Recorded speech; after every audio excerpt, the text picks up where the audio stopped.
Perkenalkan, nama saya Selene Netaviani dari kelas 11 IPA 4, nomor absen 32. Strategi yang diterapkan Bangsa Indonesia dalam menghadapi ancaman terhadap integrasi nasional mengenai 1. Jenis ancaman ideologi, politik, ekonomi, sosial, budaya, pertahanan, dan keamanan. 2. Bentuk strategi. 3. Indikator keberhasilan. Strategi mengenai ancaman di bidang ideologi dan politik.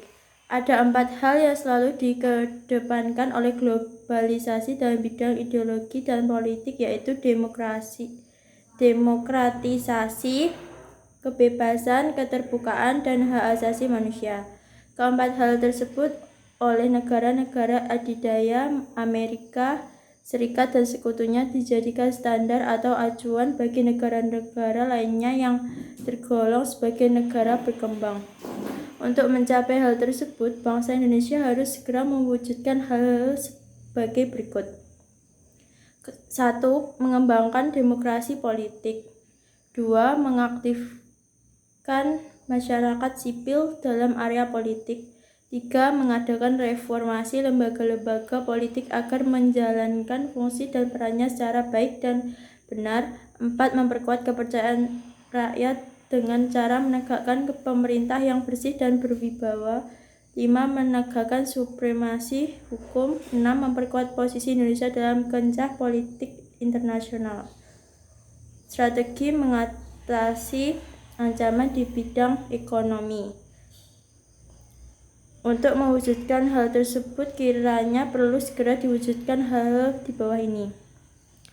1. Sistem ekonomi dikembangkan untuk memperkuat produksi domestik bagi pasar dalam negeri sehingga dapat memperkuat perekonomian rakyat.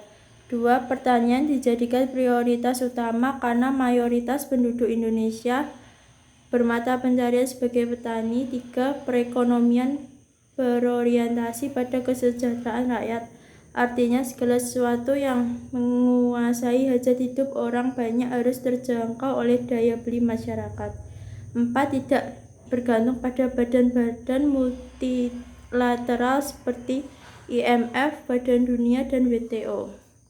5. Mempererat kerjasama dengan sesama negara berkembang untuk bersama-sama menghadapi kepentingan negara-negara maju.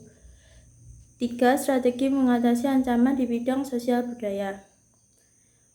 UUD Negara Republik Indonesia tahun 1945 telah mengatur strategi pertahanan dan keamanan bangsa Indonesia dalam mengatasi ancaman militer tersebut. Pasal 30 ayat 1-5 UUD Negara Republik Indonesia tahun 1945 menyatakan sebagai berikut.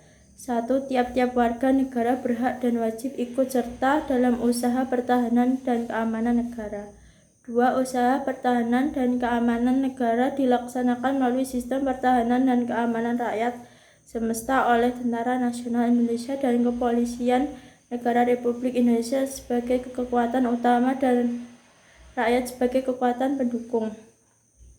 3. Tentara Nasional Indonesia terdiri atas Angkatan Darat, Angkatan Laut, dan Angkatan Udara sebagai alat negara bertugas mempertahankan, melindungi, dan memelihara keutuhan dan kedaulatan negara. 4. Kepolisian Negara Republik Indonesia sebagai alat negara yang menjaga keamanan dan ketertiban masyarakat, bertugas melindungi, mengayomi, melayani masyarakat, serta menegakkan hukum. 5. Susunan dan kedudukan Tentara Nasional Indonesia.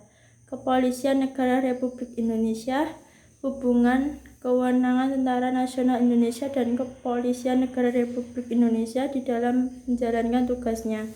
Syarat-syarat keikutsertaan warga negara dalam usaha pertahanan dan keamanan negara serta hal-hal yang terkait dengan pertahanan dan keamanan diatur dengan undang-undang.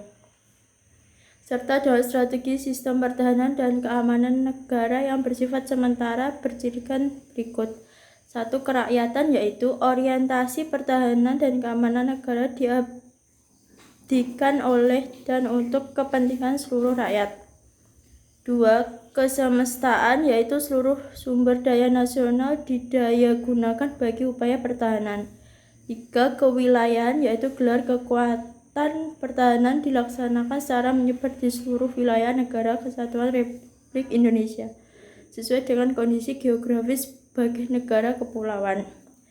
Sekian dulu, terima kasih.